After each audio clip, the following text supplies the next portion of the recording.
If one were to look for a mirror reflecting the soul of 20th century America, its anxieties, prejudices, tenderness, and contradictions, it would not be found in speeches or monuments, but in the simple living room of Archie.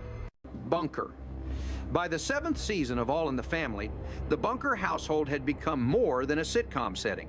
It was a national confessional. Through Archie's outbursts and Edith's gentle replies, the show offered an x-ray of the American conscience in the years when progress clashed with nostalgia and love collided with ideology. Episodes 10 to 13 of Season 7 encapsulated that collision with surgical precision. They exposed the fractures in race, class, gender, and family, using humor as both anesthesia and scalpel. The first story began with a mousetrap, a humble object that quickly became a metaphor for fear itself. Archie at his kitchen table declared war not on pests, but on change. The arrival of Teresa Betancourt, a Puerto Rican nurse from the hospital, was enough to rattle the foundations of his small empire. To Edith, Teresa represented warmth and resilience. To Archie, she represented intrusion. Yet, his hostility masked something deeper than racism. It was the terror of obsolescence. Every time he mocked Teresa's accent or dismissed her culture, what he was really defending was the illusion that his world still had clear boundaries. Men worked, women cooked, neighbors looked alike, and America was safe from the unknown. But Teresa's laughter, her calm defiance, exposed how fragile that world had become.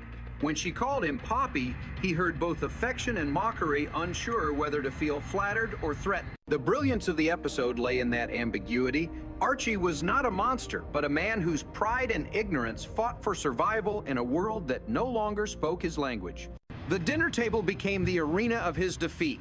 Teresa served pescado, the Spanish word for fish, and Archie refused to touch it because, as he said, "It's looking at me."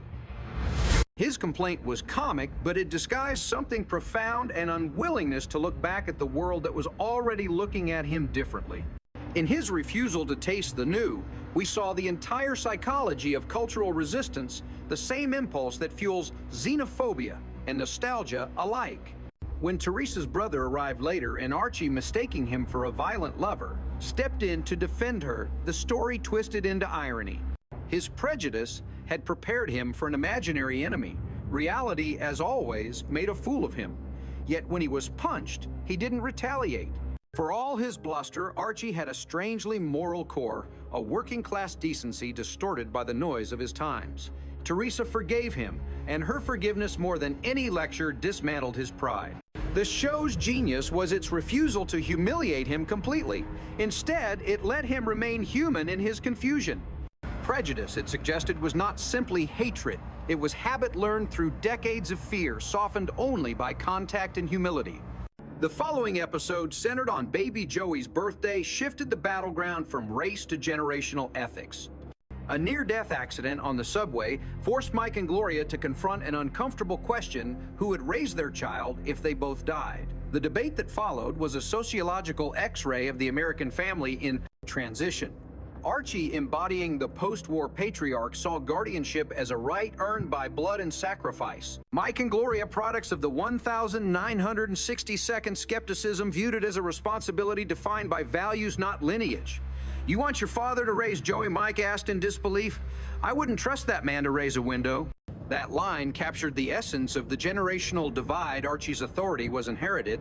Mike's was self-invented. Between them stood Edith, the quiet conscience of the family, translating between two moral languages that no longer shared the same grammar. The symbolic heart of the episode was a toy gun. Archie, thinking he was giving his grandson a piece of tradition, bought a miniature machine gun as a birthday gift. In his mind, it was a gesture of love, a token of protection, masculinity, and patriotism. To Mike and Gloria, it was a nightmare, a relic of violence disguised as affection. The argument that followed was not about toys, but about America itself, what kind of values should be passed down and which should be buried with the past.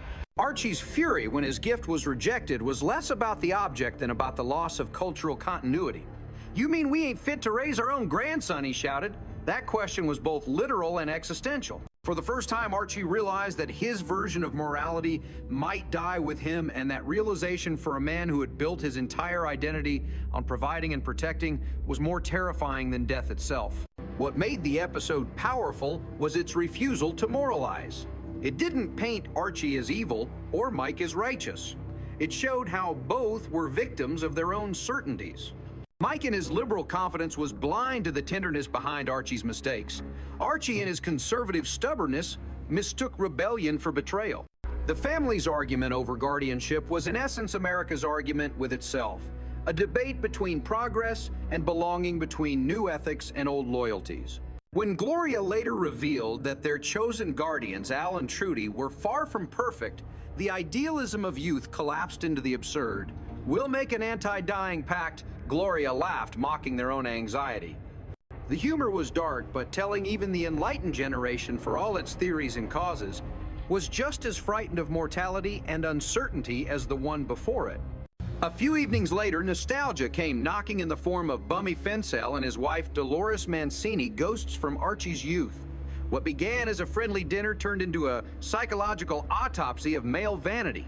Dolores, glamorous and self-assured, carried the weight of an old secret she and Archie had shared, an intimate moment decades earlier, back when innocence was cheap and consequences invisible. Archie's panic upon hearing her name was pure theater. An aging man terrified not of exposure, but of confronting the young version of himself who once believed he could do no wrong. His clumsy confession to Mike, "She reduced me meathead," was both absurd and tragic, revealing how the male ego rewrites history to protect itself. When Edith eventually learned the truth, her response subverted every expectation. She didn't scream, she didn't weep. She forgave him with quiet grace. "What you did before we were married is your business," she said, reclaiming moral authority in a way Archie could never match. In that single line, the show dismantled an entire patriarchal mythology. Forgiveness, it argued, was not weakness, it was strength. A revolutionary act in a world built on pride and punishment. By the time the fourth story unfolded, the bunker's living room had turned into an arena of pride once again, this time over the shallowest of competitions, a local beautiful baby contest. Archie and his friend Barney, two aging men desperate to prove relevance through their grandchildren, turned innocence into ego. What should have been a laughable side plot became a study in how masculinity clings to recognition. Archie forged votes, manipulated forms, and treated his grandson's face like a political campaign poster. "Cheating's only cheating when you lose," he declared, distilling in one line the cynical ethics of a man who had learned survival from a system that rewarded cunning more than virtue. Edith's quiet disapproval was the moral counterpoint. She didn't scold him, she simply looked disappointed, and that disappointment hurt him more than any argument could. The baby contest episode was satire in its purest form. Beneath the humor about photo entries and rival grandparents lay an allegory for America's obsession with competition. Beauty, success, and victory, everything was measured, compared, and monetized. Even love became a scoreboard. When Archie celebrated Joey's victory as his own, he revealed the tragedy of his character. He could not separate pride from possession. The moment Mike confronted him, accusing him of teaching Joey the wrong values, Archie's defenses crumbled into bluster. He was a man who believed in doing what it took to win, not because he was immoral, but because the world he grew up in had punished losers more than liars. Through all these stories, All in the Family accomplished something rare in television. It humanized conflict without excusing it. It dared to portray ignorance as something relatable rather than monstrous, to suggest that even the most offensive ideas could coexist with decency, humor, and love. Archie was not designed to be admired, but he was impossible to dismiss. He represented the American working class psyche, wounded by progress, nostalgic for simplicity, and haunted by the suspicion that the future no longer needed him. His home was a museum of the old order where every dinner became a referendum on modernity. Yet, through the laughter, one sensed that the show's real sympathy lay not with his opinions, but with his fear. The fear of being forgotten, replaced, and rendered irrelevant. Edith, by contrast, symbolized the moral resilience of ordinary goodness. She was not educated, not political yet. She embodied the empathy that both sides of America claimed to value, but rarely practiced. Her kindness toward Teresa, her patience with Mike, her forgiveness toward Archie. These were not passive acts. They were in their own quiet way revolutionary. In a decade defined by protest and division, Edith's compassion was a reminder that progress meant nothing without mercy. Where Archie clung to control, Edith embraced connection. She didn't argue with the world, she listened to it, and in doing so, she survived it. To understand the subtext of these 4 episodes, one must also understand the America that produced them. By the late 1972, the country was trapped in a crisis of identity. The optimism of the post-war boom had faded into inflation, unemployment, and political cynicism. The same working-class men who had once built the nation's factories and fought its wars were now being told that their attitudes, their jokes, their certainties, their hierarchies were no longer acceptable. Archie Bunker was their reluctant spokesman, not because he was noble, but because he was honest in his confusion. His prejudices were exaggerated for comedy, but they were rooted in something painfully real: the anxiety of a class that felt its cultural capital slipping away. In the episode with Teresa Betancourt, this anxiety took the shape of ethnic resentment. Archie's discomfort with a Puerto Rican tenant was less about race than about relevance. Teresa's very existence, a working woman, educated, confident, challenged the social order that had once made him feel secure. When she stood her ground, smiling through his insults, she symbolized a generation of immigrants reshaping America without permission. The brilliance of the writing lay in its refusal to punish her or redeem him completely. Teresa's laughter, her humanity, her refusal to be diminished, all served to reveal the absurdity of Archie's fear without stripping him of dignity. In that sense, the episode wasn't about racism, it was about disorientation. Archie was a man standing in the ruins of a world where identity had once been simple. The birthday and guardianship story deepened that disorientation. For the first time, Archie faced a moral exile within his own family. The argument over who would raise Joey was more than a domestic dispute. It was a referendum on moral inheritance. Mike and Gloria, with their progressive ideals, believed that love required introspection, that values must be chosen, not inherited. Archie believed the opposite, that love was a duty, not a philosophy. When they rejected him as Joey's potential guardian, it wasn't merely an insult, it was an existential erasure. His world had measured virtue through work and loyalty. Theirs measured it through awareness and empathy. The two currencies could not be exchanged. The tragedy of Archie Bunker was that he wasn't wrong to love his family. He was wrong about the world that no longer paid for his kind of love. The show exposed this tension without preaching. It allowed the audience to sympathize with everyone, even when they were cruel or self-righteous. Mike's moral superiority, though principled, often became oppressive. Archie's ignorance, though offensive, often contained flashes of unintentional wisdom. When he defended Teresa from her supposed aggressor or risked his dignity to protect Edith's feelings, the audience laughed and softened. The laughter became a bridge, the only language left between generations that no longer understood each other. It was this balance of mockery and mercy that made All in the Family not just entertainment, but anthropology. Each episode was a study in how people justify themselves when history stops listening. The Dinner with Dolores Mancini, Archie's old flame, was a masterclass in the psychology of guilt. For decades, television had sanitized marriage into predictable domestic bliss.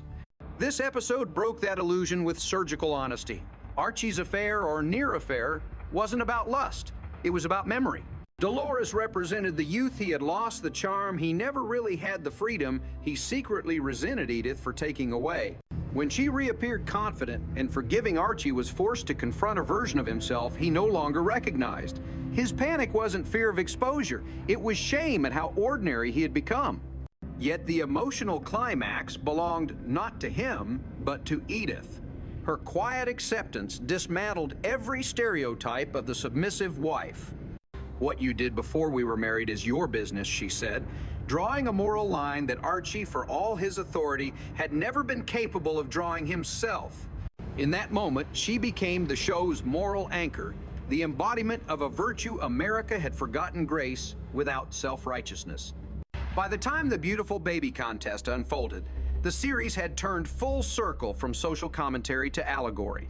The absurd competition between Archie and Barney Hefner over whose grandchild was cuter seemed trivial, even silly, but it contained the DNA of every American delusion. It was capitalism distilled into a family joke, the need to win, to prove, to measure self-worth through recognition. Archie's desperate forging of votes, his manipulation of forms, his belief that cheating's only cheating when you lose exposed not just his moral confusion, but the national one. It was Watergate in miniature, every man's corruption justified by pride. Yet the genius of the episode was that it never scolded him. Instead, it made us laugh at him, then recognize ourselves in him. Who among us, it asked, hasn't been a rule in the name of love or pride? Who hasn't confused victory with virtue? In the end, Joey's win meant nothing. The laughter that followed was tinged with melancholy. Archie's joy was real, but hollow the victory of a man still trying to outshout time itself. For Edith, the win was bittersweet. She knew it wouldn't make him happy for long. For Mike and Gloria, it was another reminder that their rebellion, for all its moral superiority, still couldn't erase the emotional ties of family. The genius of All in the Family lay in its refusal to let anyone win.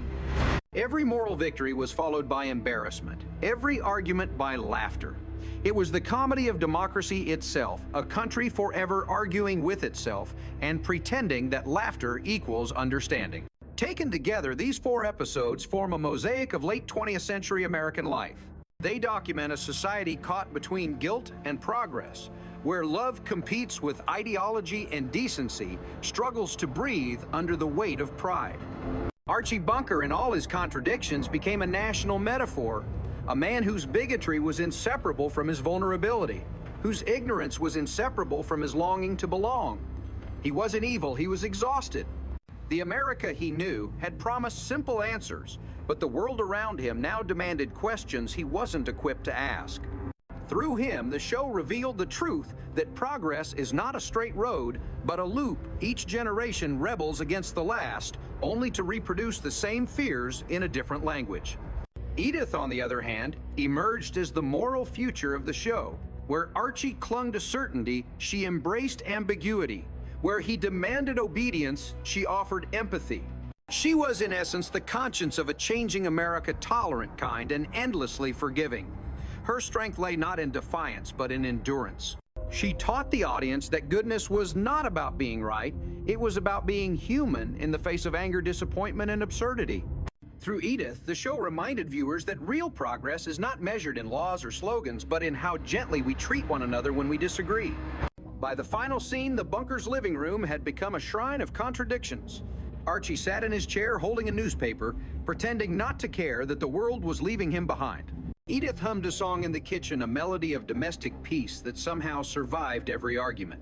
Mike and Gloria's laughter echoed faintly from the upstairs apartment, half frustration, half affection. It was the sound of America learning to live with its own dissonance. The credits rolled, and the familiar tune, "Those Were the Days," returned once more, both ironic and nostalgic. It was a hymn to the past, sung by people who didn't yet know that the past was gone for good. The genius of All in the Family was that it never pretended to fix anything. It didn't end racism, sexism, or ignorance. It simply forced them into the open, into the same living room where the audience could no longer pretend they didn't exist. It dared viewers to laugh at ugliness and still feel compassion for the ugly. In doing so, it created a new kind of national conversation, one that was messy, uncomfortable, and honest. Through Archie Bunker, America saw itself not as it wished to be, but as it was flawed, loud, loving, and afraid. And through Edith, it glimpsed what it might still become: gentle, decent, and quietly brave. As the camera faded to black, the applause sounded almost melancholy, like a farewell to a country that had outgrown its innocence, but not yet found its wisdom. Archie's voice lingered one last time, humming the same refrain. Those were the days. It was not nostalgia anymore. It was confession.